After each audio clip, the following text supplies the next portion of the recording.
Good evening, this is Brass Tacks. I'm Zakir Jacob. There were income tax surveys today at the offices of the BBC, both in Delhi and in Mumbai. While the IT department says these are routine surveys intended to probe flaws in international transfer pricing, as well as deliberate tax avoidance on profits, the opposition is hitting back. They are saying that this is simply vendetta against the BBC for the documentary on the Modi question on the 2002 Gujarat riots. Is the timing suspect? Or should the BBC be treated as some kind of royalty to whom the law of the land does not apply? We'll get into all of that and more in just a second. But first, the story of what happened to be a rather dramatic day, both in central Delhi as well as in Mumbai.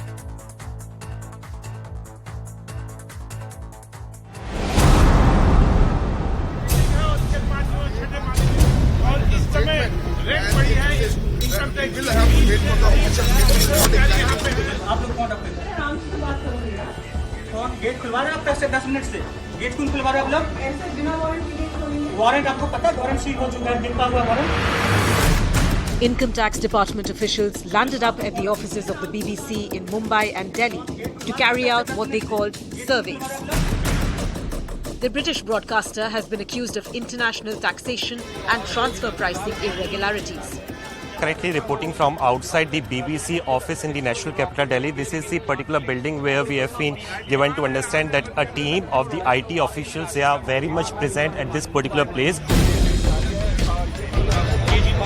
The tax department survey comes weeks after the BBC aired a two-part documentary on Prime Minister Modi and the 2002 Gujarat riots.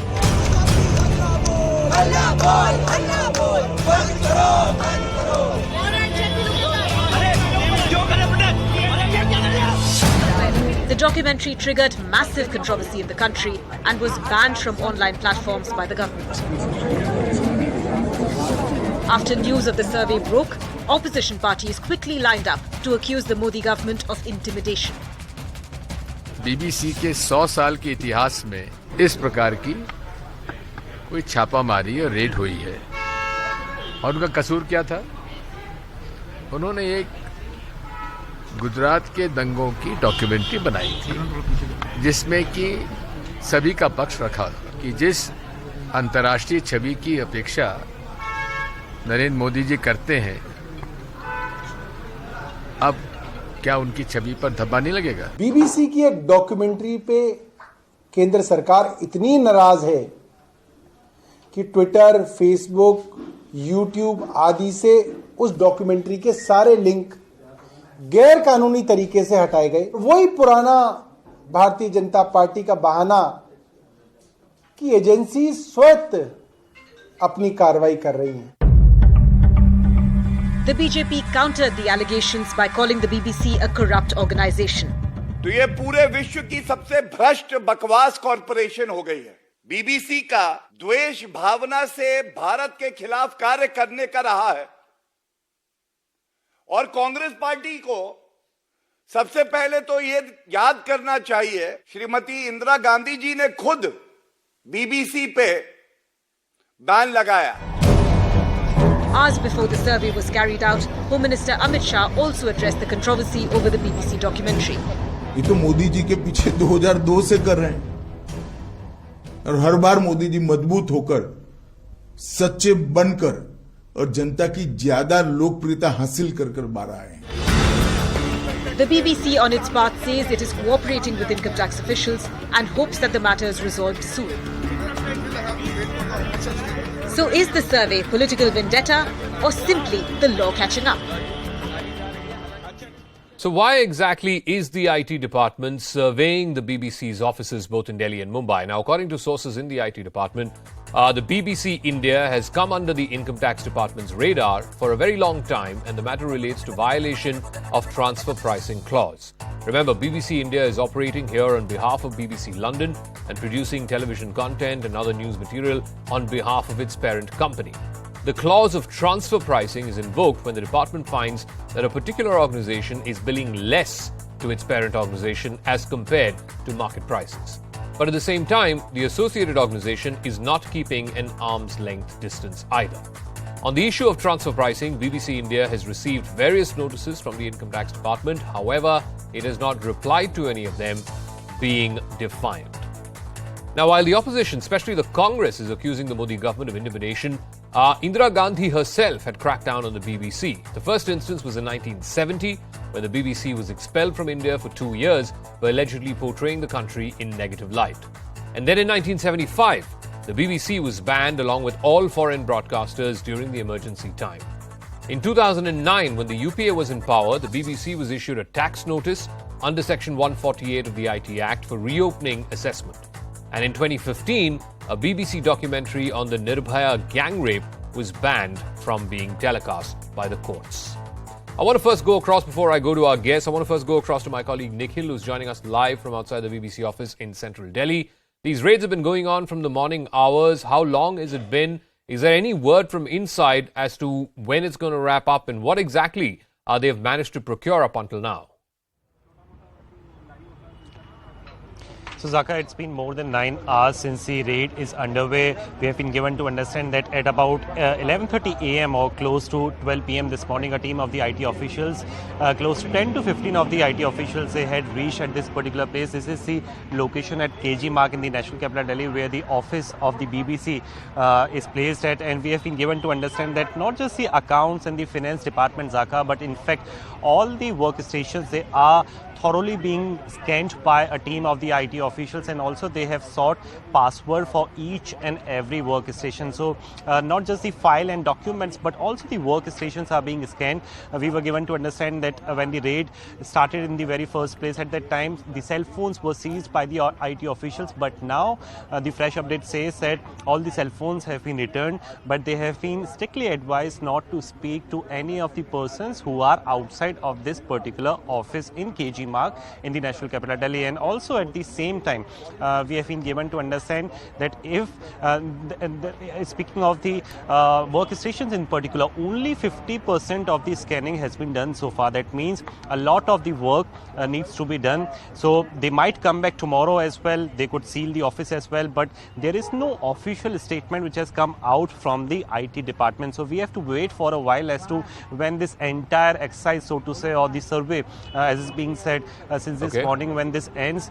This is on the IT department to update on the same as to how long it is going to take place. But so far, currently, as far as the updates are concerned, all the employees who were, who checked in inside the office since this morning, they are very much part inside this premises, and also the scanning of the said documents is underway. The IT officials are going through not just the balance sheet of previous years, but also they are scanning every transaction. At the same time, they are also checking if any of the tax evasion has taken place in years before or not. This is something which is on the IT officials. Okay, we'll see how the story plays out. For the moment, the survey continues. It's been well over 9 hours, and we'll see how long it does continue. Let me now open this up to our guests who are joining us. Sanju Verma, BJP National Spokesperson; Ashpreet Kadyal, Congress Spokesperson; Veena Sikri is a former diplomat and also a signatory against this documentary that was put out by the BBC a few weeks ago; and Javed Ansari, senior journalist, also on the broadcast this evening. Sanju Verma, first things first, the fact that this is happening just a few weeks after this BBC documentary, which the government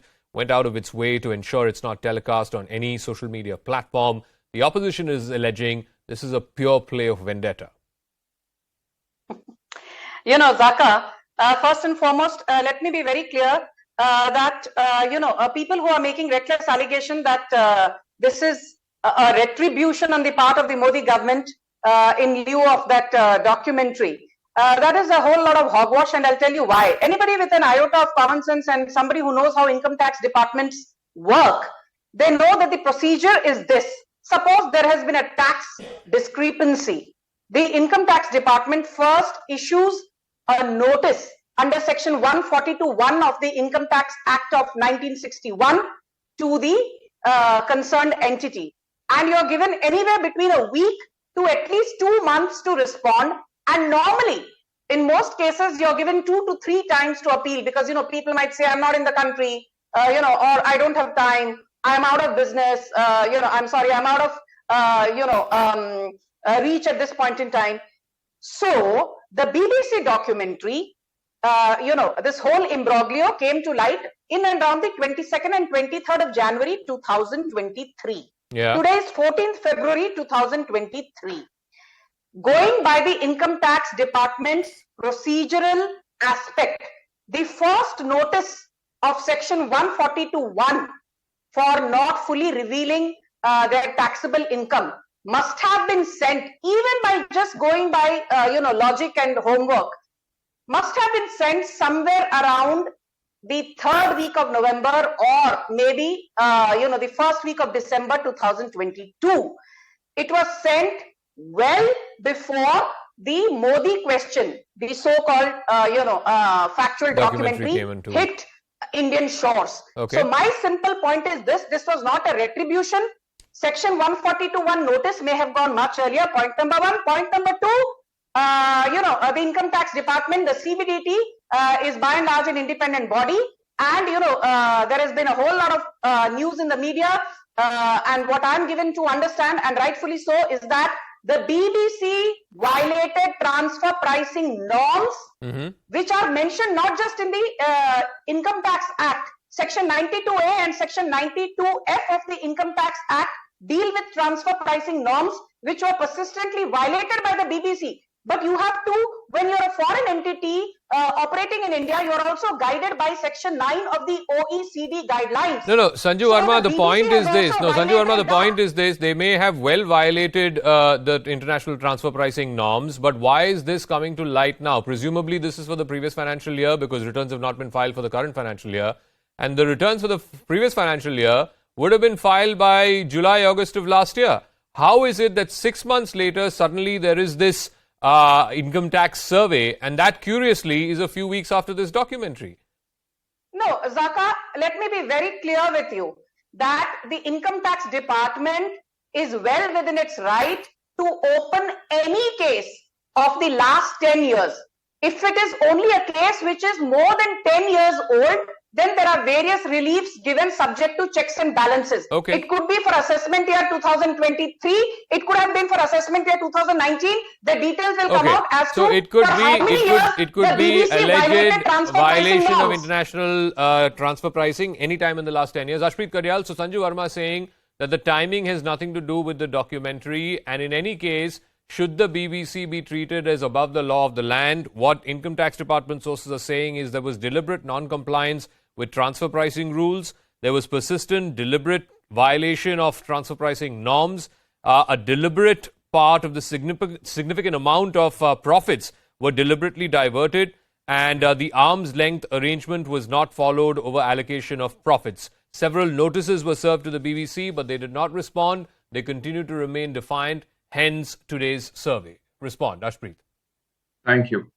First, this incident hasn't happened in isolation. There's been NDTV before, then The Quint, then Alt News, Wire, Dainik Bhaskar, Greater Kashmir, News Click, etc. First, let's look at the chain of events. The BBC documentary comes, it gets blocked, and then the IT survey starts. And there's another timing that has to be taken into consideration. The parliament just got concluded a few days ago. And this timing is to be taken into consideration because it's been done at this point so as to be able to avoid the backlash. And then the message that has been sent by the Bharatiya Janata Party is very loud, very clear. If you're not on the same page as us, and even if you're speaking the truth, are basically speaking against us, we will retaliate. And not just that, if a big, gigantic media house such as the BBC can be subjected to something of the sort, and other channels that I quoted, Okay. where will the smaller media houses go? And imagine the message that it sends to their anchors, to their reporters, to their writers, to their article writers. It instills fear in the minds of those people that if we speak against the government, there will be backlash, there will be retaliation. And where do these agencies go? IT, ED, CBS, SEBI, when it comes to an Adani issue? And why is it that only the opposition parties, Mamata Banerjee, her nephew Abhishek Banerjee, MK Stalin, Sharad Pawar, Mr. Channi, Mr. Kejriwal, and many more opposition leaders only have such cases pending, but not even a single BJP leader has a single ED case pending? And number 5, you see, the Bharatiya Janata Party knew that the dots are very easy to connect, very, very conspicuous. Nevertheless, they went ahead and did it. Okay. This goes on to suggest that the Bharatiya Janata Party is not one second. Let me ask Veena Sikri, and then Javed Ansari is also waiting patiently. Veena Sikri, as somebody who was a signatory to this letter against this documentary, the tone and tenor of it, the intent of it, now with the government's action, this income tax survey that has taken place on the offices of the BBC, I'm curious to know, as a former diplomat, this is the G20 year for India. How is this going to look when viewed from London or Washington or Toronto or Paris? How is this move going to be viewed? Well, I think first and foremost, if we come briefly to the question of the documentary itself, one has to be very clear that this documentary has been condemned not only in India, in UK, in the home of the BBC. Your channel has carried interviews with Bob Blackman and other members of parliament in the UK who have called this a piece of non-independent journalism, have called it a hatchet job, and have roundly condemned BBC for making such a one-sided, non-serious, absolutely spewing venom at the BJP for no rhyme or reason. So the documentary itself has attracted enough criticism to know that it's a complete piece of non-journalistic endeavor. But if we come from that to the fact of this being the year of the G20 or the raids, I don't think there's any connection between the two. I would say that the response by the BBC itself is very revealing. The response has been very much on the defensive. The BBC has been very careful not to go on the offensive. They have said, we are fully cooperating, we are solving it, it will be resolved. They know they are guilty of all the points of which they have been accused by. No. One second. I think we're jumping the gun here. I've seen the three-line statement that they've put. It's very boilerplate. It's very likely that their lawyers advised them to put out that statement. So let's not jump to conclusions here. What I'm trying to get at, and I think the essence of my question is, when you are hosting such a big summit, you want to come across as the big boy in the room. You want to come across as the big power. By going after whoever it is, BBC or any other international media outlet. Now, the government can, argue till the cows come home that it has nothing to do with the documentary. I'll leave that to the better judgment of our viewers, whether the documentary and its fallout has anything to do with today's survey. But the fact is, that's how it's going to be viewed in capitals around the world. They're going to look at this action and say that, look, this is the action of a very thin-skinned government.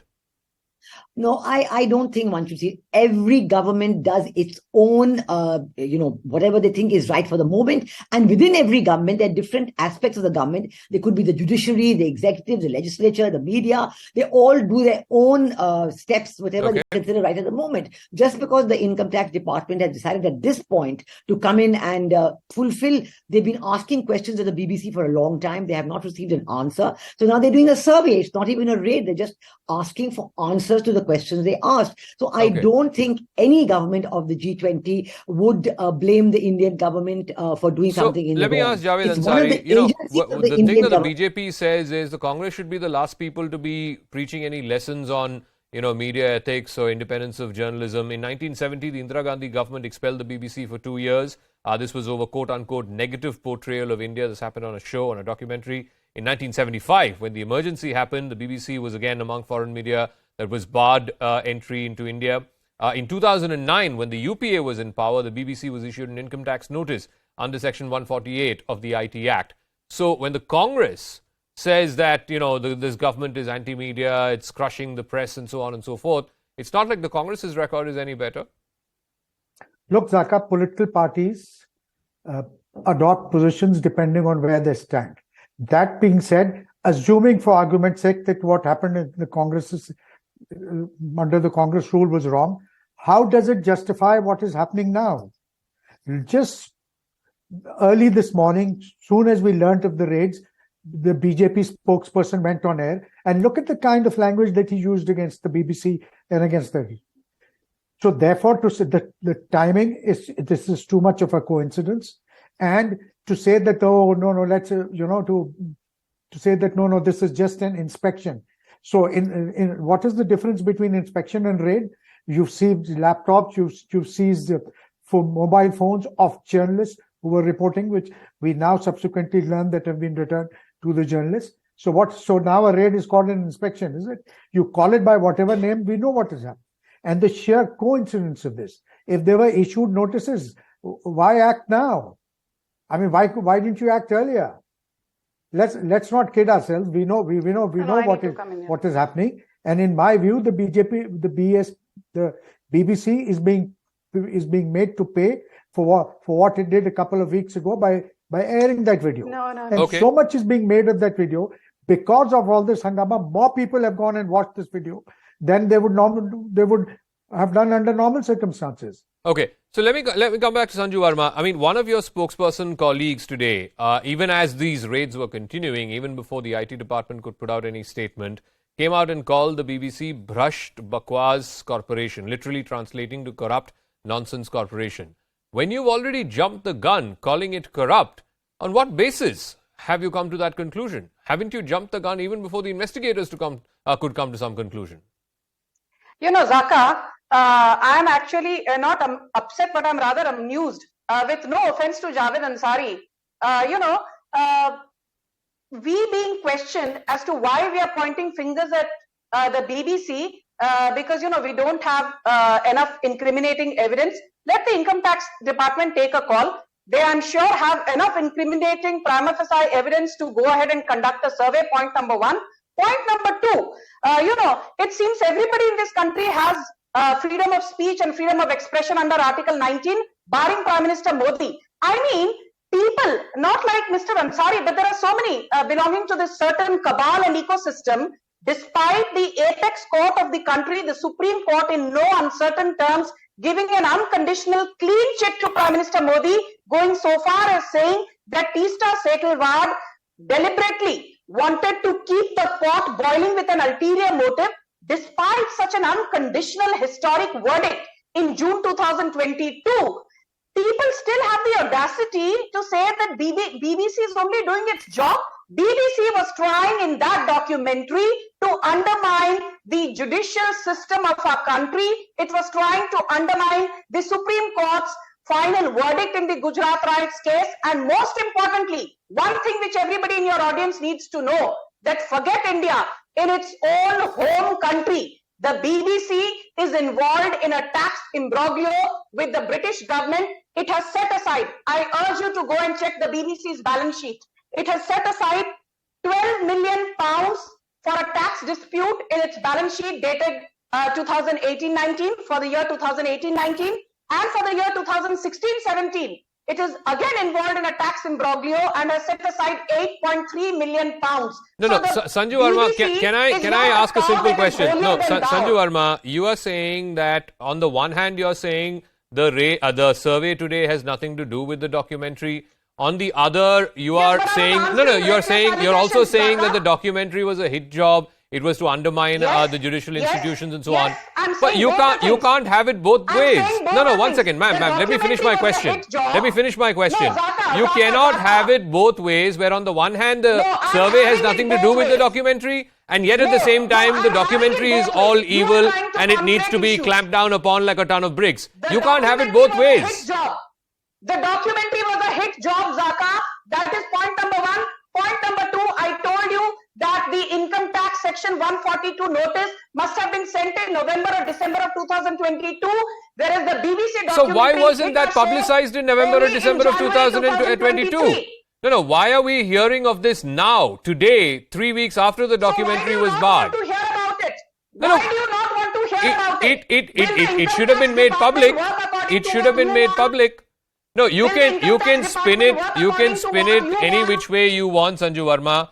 Fact is that people both here in India and abroad will view this as, the timing is questionable because 3 weeks after the documentary was barred, you're having now an income tax survey. Be that as it may. Let me go back to Ashpreet Kadyal of the Congress. Again, the question that I asked Javed Ansari, if Mrs. Gandhi banned the BBC for a good 2 years and the heavens did not fall, why should the heavens fall for an income tax survey? One, that case and this case is entirely different. One has nothing to do with another. However, for the sake of arguments, one, that isn't wrong. Even if it would have been wrong, still two wrongs do not make one right. The Bharatiya Janata Party still stands exposed. Number two, the BJP spokesperson says that a notice must have been sent. This so-called must have been sent. Where is that notice? Nobody knows about that. Nobody's seen it. And if you really are very confident about it, not really, apparent from the words though, please show us the notice. And this as a matter of fact, is a self-goal that's been done by the Bharatiya Janata Party, and goes on to suggest that even this compliance of sending a notice was not done by the IT. Number two, the Bharatiya Janata Party on one hand says that it's not a raid, it's really just a survey. And on the other hand, they call the BBC a Brass Tacks corporation. One, exposing yourself, and second, showing the spite, the hostility that you have towards that channel, and the limits and levels that you can cross, in order to retaliate just because somebody is not on the same page. The Chief Justice of India says dissent is the safety wall of democracy. The very wall of democracy. Veena Sikri, doesn't today's action once again play into that narrative that press freedom in India is under threat, that the Modi government is going against the press, so on and so forth? We've seen editorials being written in the New York Times and the Washington Post. Today's action only further sort of accentuates those narratives and those suspicions. It doesn't take away from them. No, I think that we do not have to be apologetic about this at all. We are doing things, the institutions of the Indian democracy are doing whatever they are supposed to be doing. Let us respect them for that and not keep looking back over our shoulders at organizations like the New York Post and New York Times and Washington Post and The Economist, who themselves are compromised, who themselves are known to be doing hatchet jobs on India on behalf of other people who are pressurizing them. So I think we do not have to be apologetic at all. Within ourselves, within India, we are fully free to debate. We are talking about it. Some may agree, some may not agree. But let us wait and see what the income tax comes out with. And let us wait and see what the BBC comes out with. I don't think if they had anything... if they had felt they were in the wrong, by now they would have said so, lawyer or no lawyer. And even their London office would have said so. Javed, I'll give Javed the final word. Taking off from what Veena Sikri said, that why should India be worried about what the New York Times has to say or the Washington Post has to say? I mean, the fact that we are having a 9 p.m. primetime debate on this channel, on this broadcast, on this story, is proof enough that media freedoms are very much alive in India. Yes, Zaka, and it's also proof, there is also enough evidence and more that it is increasingly under threat. But yes, I do agree that income tax authorities are very much within their right to probe whoever they suspect of wrongdoing, BBC or no BBC. But I will again reiterate, the timing is far too much of a coincidence. Okay, we'll leave it at that. We'll see how this story plays out. Remember, the raids are still going on, at least in the Delhi office. When we checked with our reporter, the raids were still going on. It's been 9 hours plus. We are hoping for an official statement once the raids conclude. And again, we don't know if the survey will go into the next day as well, whether there is need for, and I stand corrected, it's not raids, it's survey. That's the official term that the IT department is using. So that survey is still continuing. It's still continuing even as we speak. And we don't know yet whether it will run into a second day. We are awaiting a formal statement from the IT department on these surveys that are being carried out both in the Mumbai and Delhi offices of the BBC. All right, let's move on to the other big story, and this is coming in from the state of Tamil Nadu, where for the second time in 6 months, the Tamil Nadu Waqf Board has been accused of land grab. The Waqf Board allegedly illegally obtained 57 acres of agricultural land at the Vepur village, this is in Ranipet district, but the board has denied any foul play and blamed farmers for encroachment. CNN News 18's Purnima Murli has this ground report.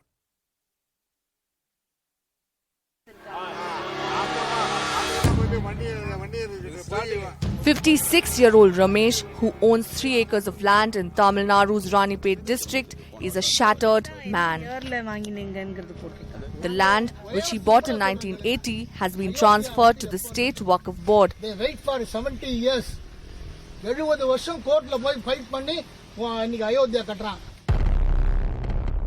Waqf lands are those endowed for charitable or religious use. Ramesh says, despite submitting documents showing he legally bought the land, it was transferred to the Waqf Board. We were asked to submit all the original documents. 2 days later, the collector's office had told the media that my document was fake. We were heartbroken. When we came to know that our land has been transferred, we went to the collector's office for an explanation. There was no intimation from the collector's office before transferring our property. 2 days later, teams came to our land to demolish the sheds and water pump set. When I tried questioning the officer, they asked me to move court and fight the case. Tamil Nadu Waqf Board in fact has laid claim to over 57 acres of land in Vepur village.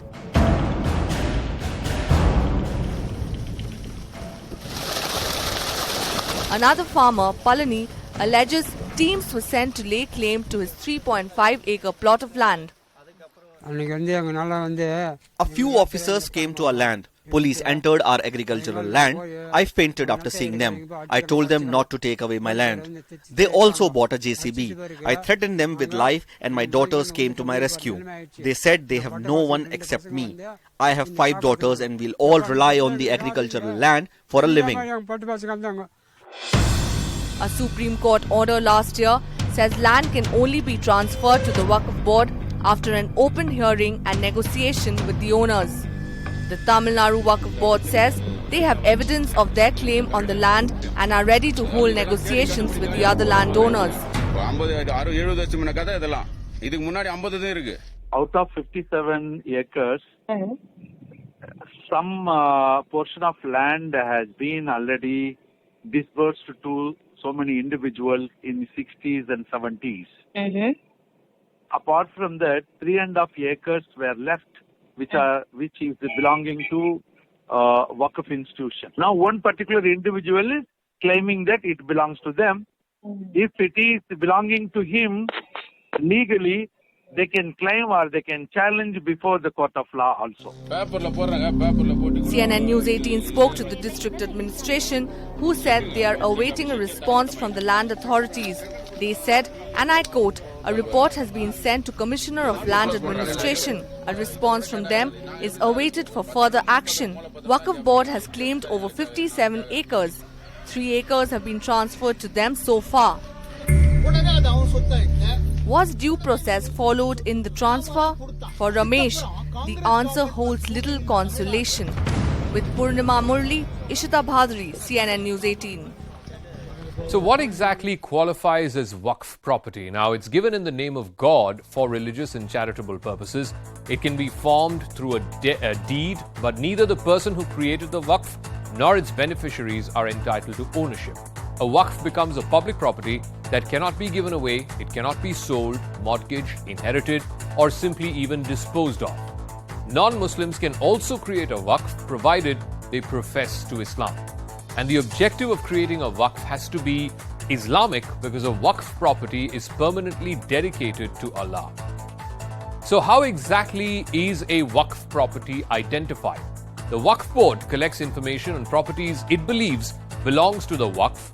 Then the Waqf Board conducts an inquiry on the property, and based on that it zeroes in on the surveyors involved. If the board is satisfied, then it claims that the property belongs to the Waqf Board. Now, the decision of the board is final unless it is modified or revoked by the Waqf Tribunal, which is the same legal powers as exercised by civil courts in the country. So how much Waqf land is actually there across the length and breadth of India? As per the 2006 Sachar Committee, there were 4.9 lakh registered Waqf properties across India. These are spread over 6 lakh acres of land. The market value is close to 1.2 lakh crores across the country.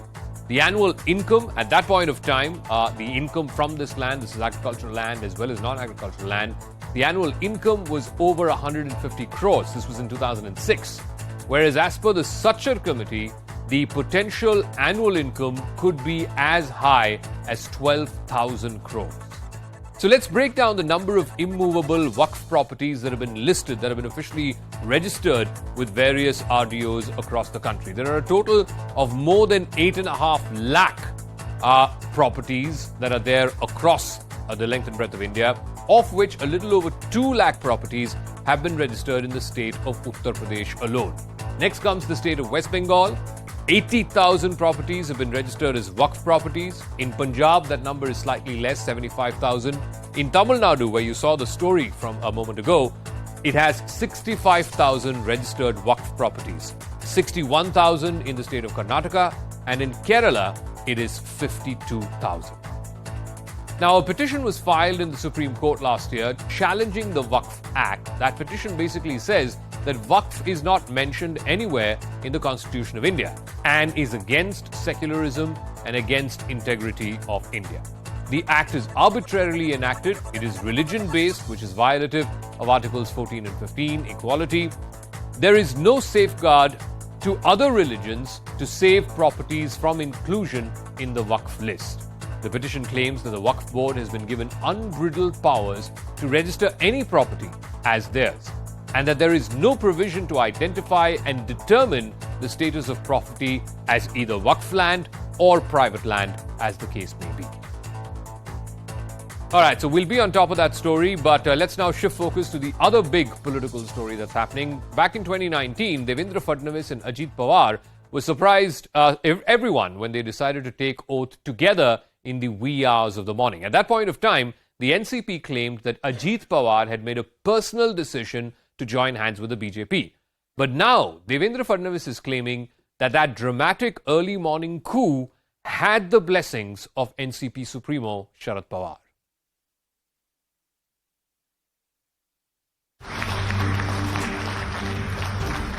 मी देवेंद्र गंगाधरराव फडणवीस ईश्वर साक्ष शपथ घेतो की कळवणार नाही किंवा त्यांच्याकडे उघड करणार नाही.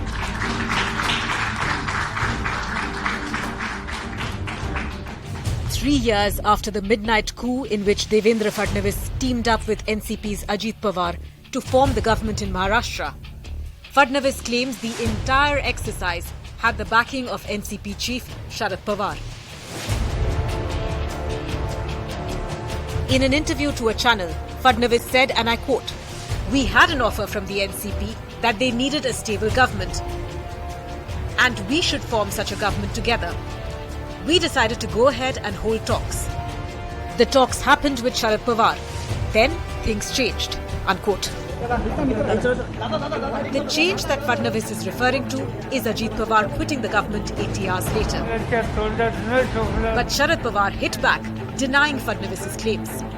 मला वाटतं की देवेंद्र हा एक सुसंस्कृत माणूस आहे, सभ्य माणूस आहे आणि असत्याचा आधार घेऊन अशा प्रकारचे स्टेटमेंट ते करतील असं मला कधी वाटलं नाही.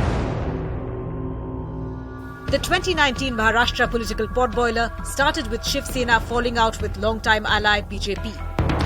Then, as the Shiv Sena strayed towards the Congress-NCP alliance, in a pre-dawn action, Fadnavis and Ajit Pawar took oath.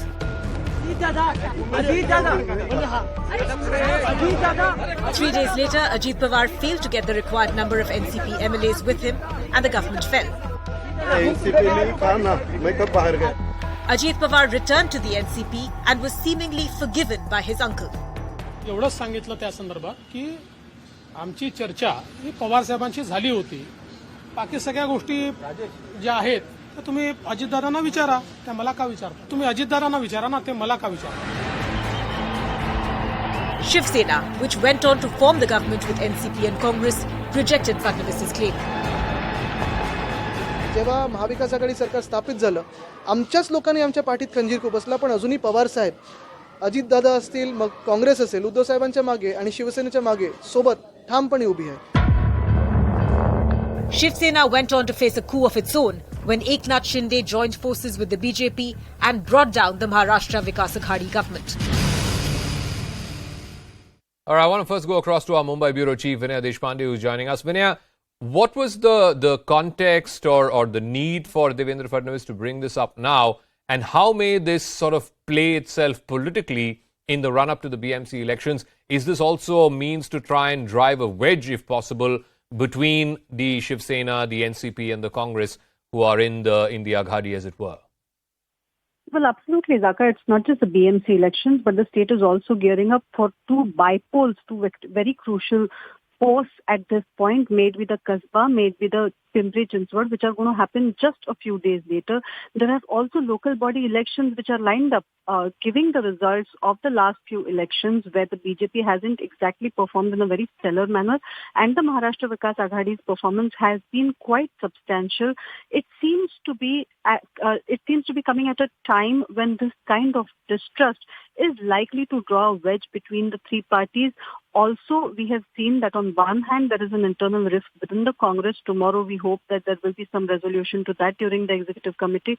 But at the same time, when all the three parties are being seen together for the political campaigning of the two candidates for both Kasba and Pimpri-Chinchwad, and they are seen to be gearing up for several local body elections in the state, including the BMC, such a kind of statement seems to come at a time when the MVA seems to be going quite strong with respect to their own bonding.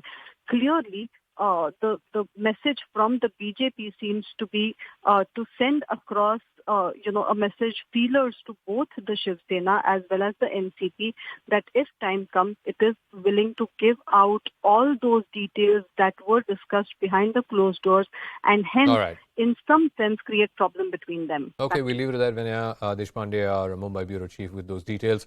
Sanju Verma, BJP national spokesperson, is there with us. Brijmohan Srivastav is NCP spokesperson. Sanju Verma, also what my colleague Vinaya said a moment ago, the reason why this is being brought back, something that happened in 2019, Devendra Fadnavis now alluding to the fact that Sharad Pawar was very much in the loop, is to try and drive a wedge within the Aghadi just before not just the BMC elections, there are a couple of crucial by-elections happening as well that are coming up. And then, of course, you have the big state election itself in 2024. Zaka, let's be very clear.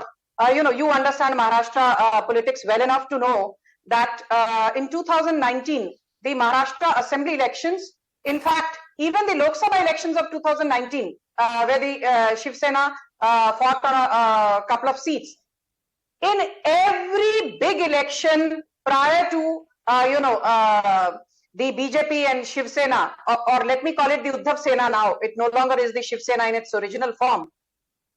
Prior to the big split happening, on every small and big election, be it Lok Sabha, be it local body, be it civic body, be it the assembly elections of Maharashtra, Shiv Sena would always have Prime Minister Narendra Modi and Devendra Fadnavis on their hoardings.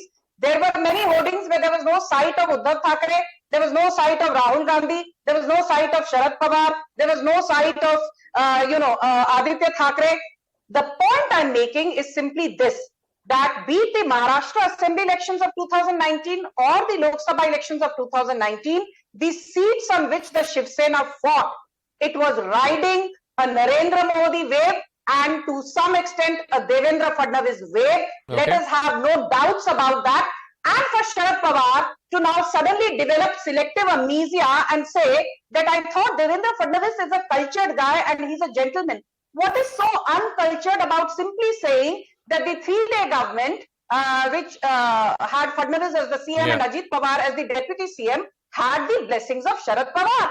I mean, anybody who knows anything about politics knows that the final buck stops at Sharad Pawar's doorstep in the NCP. So let me ask Brijmohan Srivastav, is it inconceivable that such a thing happened without the knowledge of Sharad Pawar? Because as Sanju Verma was saying that, everything in your party, the final buck rests with Sharad Pawar. And it's not just one Ajit Pawar who rebelled and ran away or whatever. There were other leaders also who were there very much at the swearing-in ceremony that happened at 6 a.m. on Raj Bhavan. So to say that Sharad Pawar was in the dark or he was clueless, just doesn't cut ice. Exactly. देखिए कि अगर देवेंद्र फडणवीस साहब को ये बात कहनी थी तो मैं सोचता हूं उस दिन कहनी थी जिस दिन उनकी सरकार वहां पर गिर गई थी और वहां विकास अघाड़ी ने अपनी सरकार बना ली थी। आज 3 साल बाद वो जो कह रहे हैं, ऐसा कह के उन्होंने राजनीति में किस प्रकार से उनको बेवकूफ बनाया गया है, उन्होंने खुद ने यह संदेश दिया है। क्योंकि और यह हो क्यों रहा है? हो इसलिए रहा है कि आदरणीय एकनाथ शिंदे साहब उनकी बात को चलने ही नहीं दे रहे सरकार में। दूसरा, इनको तकलीफ यह है कि ये डिप्टी चीफ मिनिस्टर क्यों बने। ये तो चीफ मिनिस्टर की लड़ाई लड़ रहे थे अभी इस पूरी खोखा सरकार जो उन्होंने बनाई है, इसमें इनकी पूरी कोशिश ये थी कि ये खुद सीएम बने लेकिन इनको मौका नहीं मिल पाया। तीसरी बात अभी ये हुई है कि जो ये सब शरद पवार को अटैक करने से इससे क्या फायदा होगा? मतलब शरद पवार को अटैक करने से जो आप कह रहे हैं कि शिंदे साहब चला रहे हैं सरकार, क्या वो कम हो जाएगा? सर, मैं वही बता रहा था आपको। अभी क्या हुआ कि विधान परिषद के चुनाव हुए, उसमें नागपुर में भारतीय जनता पार्टी के उम्मीदवार पूरी तौर से हार गए। अब परेशानी आ रही है आदरणीय देवेंद्र फडणवीस साहब को, क्योंकि वो इस प्रकार से ये सोचते हैं कि महाविकास अघाड़ी में किसी प्रकार से दरार आ जाएगी और शायद ये संदेश जाएगा कि आदरणीय शरद पवार जी भारतीय जनता पार्टी के साथ मिलकर कोई बात करना चाहते थे। तो ये उनकी एक, जैसे आदरणीय शरद पवार जी ने भी बहुत स्पष्ट रूप से कहा है कि इस प्रकार के एक जो संवेदनशीलता या जो एक गरिमापूर्ण व्यवहार होना चाहिए एक ऐसे राज्य के पूर्व मुख्यमंत्री का, वर्तमान उप मुख्यमंत्री का, तो ये उससे बिल्कुल विपरीत है। और मुझे ऐसा लगता है कि वो आके सिर्फ ये बता दे ब्रिजमोहन जी, वो आके सिर्फ ये बता दे कि उनके खुद के जो भांजे हैं वो कैसे चले गए, मतलब बिना उनके नॉलेज के, बिना उनके कंसेंट के, उनके खुद का जो नेव्यू है वो कैसा चला जा सकता है? और आप कह रहे हैं कि शरद पवार, आपकी पार्टी तो अल्टीमेटली फैमिली रन पार्टी ही है ना, और फैमिली का पेट्रियार्क को कोई आइडिया ही नहीं। अगर आप ये बात कहते हैं तो आप फिर अथवा यशवंत सिन्हा साहब और उनके बेटे पे आ जाइए। यशवंत नहीं, वो तो अलग बात। मैं डायनेस्टिक पॉलिटिक्स की डिबेट नहीं कर रहा हूं आज। अरे मुद्दा ये नहीं है। नहीं, मुद्दा तो डायनेस्टिक पॉलिटिक्स है ही नहीं आज। नहीं, मुद्दा सिर्फ ये है कि ऐसे पार्टी जो एनसीपी जैसे एक पार्टी है जो टाइट रन शिप है, उसमें पेट्रियार्क को अता पता ही नहीं है अपने पार्टी में क्या हो रहा है। और भारतीय जनता पार्टी में क्या है फिर? क्या भारतीय जनता पार्टी उससे ज्यादा संवेदनशील पार्टी है? वो यशवंत सिन्हा साहब भारतीय जनता पार्टी के खिलाफ है और उनका बेटा यहाँ पे भारतीय जनता पार्टी के अंदर किसी ने ये नहीं बताया कि हमें कोई जानकारी नहीं था कि देवेंद्र फडणवीस सुबह 6 बजे जाके ओथ ऑफ ऑफिस ले रहे हैं। किसी ने ये नहीं मालूम था, किसी को भी नहीं मालूम था। बल्कि दूसरी तरफ मैं कहता हूं कि देवेंद्र फडणवीस साहब क्यों पूरे देश को ये बता रहे हैं कि वो राजनीतिक रूप से इतने अपरिपक्व हैं कि उनको कोई भी बेवकूफ बना सकता है। Sanju Verma, what Mr. Srivastava is saying is, Mr. Fadnavis, by saying this, is actually, exposing himself. He is saying that, Mr. Srivastava is saying that this shows, the lack of seriousness or the fact that, he got played, for want of a better phrase. Okay. He's showing him immaturity in politics. उनको जवाब देने दीजिए, please. Yeah, Sanju Verma. Mr. Srivastava, मैंने आपको नहीं टोका. Zaka, let's be very honest. I always say that, numbers rarely lie. The BJP, won 105 seats in 2019 Maharashtra Assembly elections. Shiv Sena was at 56, NCP was at 54, the Congress was at 44, INIM was at 2 seats, and the MNS was at 1 seat. Today, the original Shiv Sena has split, and Uddhav Thackeray, out of 56 MLAs, is left with only 15, which means 73% of his MLAs have abandoned him. So the Bharatiya Janata Party does not have to play this divide and rule colonial kind of politics because you are a broken house from within. Point number one. Point number two, I want to quote. There is a quote by Sambhaji Holkar. Sambhaji Holkar is supposed to be the Bahubali of NCP from Baramati, and Baramati I speak of it because Sharad Pawar is known as the Baramati king. And Sambhaji Holkar has said that Ajit Pawar rarely visits the tehsils. He's rarely seen here. Tata has become too old. Supriya is busy in national politics. Look at it. There was a time when BJP had no entry in Baramati, but today they have a huge presence in Dond and Khadak-Vasla regions. Okay. This I'm quoting Sambhaji Holkar, your Bahubali from Baramati, who says Ajit Pawar and Sharad Pawar, for whatever reasons, have abandoned the bastion of Sharad Pawar. And you're sitting and giving a bhashan to the BJP. पहले अपने घर के अंदर तो देखिए भाई साहब. Your own backyard is full of a split house, which is leaderless at this point. Okay, we'll leave it at that. I want to thank both Brajmohan Srivastava, Sanju Verma for joining us. But like I said, and I go back to what Vinay Deshpande, our Bombay Bureau Chief, was saying, that this definitely has ramifications for the upcoming elections, whether it's the BMC polls, whether it's the by-polls that are coming up, 2 very important by-polls, and of course, eventually running up to the main state election in late 2024. Finally, as we wrap up, The desperate search for survivors of last week's devastating earthquakes in Turkey and Syria is now drawing to a close. The death toll has crossed 37,000, and it's a sea of devastation and destruction on the ground. CNN News 18 Siddhant Mishra traveled to Antakya, one of the worst hit places. This is his report. Thanks very much for tuning in. Now we are reporting from one interior village in Antakya, which is Dirince. This is the Dirince village, which falls few kilometers before the main city. Now you can see the destruction that has happened here. Behind me you can see this used to be one residential bungalow, and you can see it has tilted, and in fact the structure is completely damaged, dilapidated. The residents are left to live on the roads, and in fact the place where I'm reporting from, this is a hostel, government hostel, belongs to Ministry of Sports, and students used to live here. But when a quake came, this hostel has got damaged, and look at the situation. But fortunately nobody died, because all the students rushed out of the hostel on time. This is what locals are telling us. Clothes lying here in the government building, so they have kept this arrangement so that anybody who is in a need of a cloth, of a woolen cloth to protect themselves from winter, they can come and pick it. Yes. All the earthquake victims on our way here, they all said the same thing. Yeah. Thanks to everyone, we have lots of food and lots of clothes. Okay. There is no shortage of them anymore. This is a very cold area, as I said before. It's 1 degree Celsius. Yes, we are freezing even right now. Right now. They say we are lack of especially tents, heaters, fuel, blankets, and of course, as usual, diapers and hygiene materials for women. These are the most required materials. No shortage of food, and as you can see, no shortage of clothes anymore. Has already started. They're saying that once this relief work will come to an end, the rescue works will stop, then the next step is going to rebuild the cities, the complexes which have got completely devastated. Right now situation is bad here on ground. It's 1 degree Celsius. People are left to live on the streets, in their homes, but when we go and speak to them, they're full of gratitude. They thank God for everything, that they are alive, and they feel for those who have lost their near and dear ones. They also feel for those who are still stuck in debris.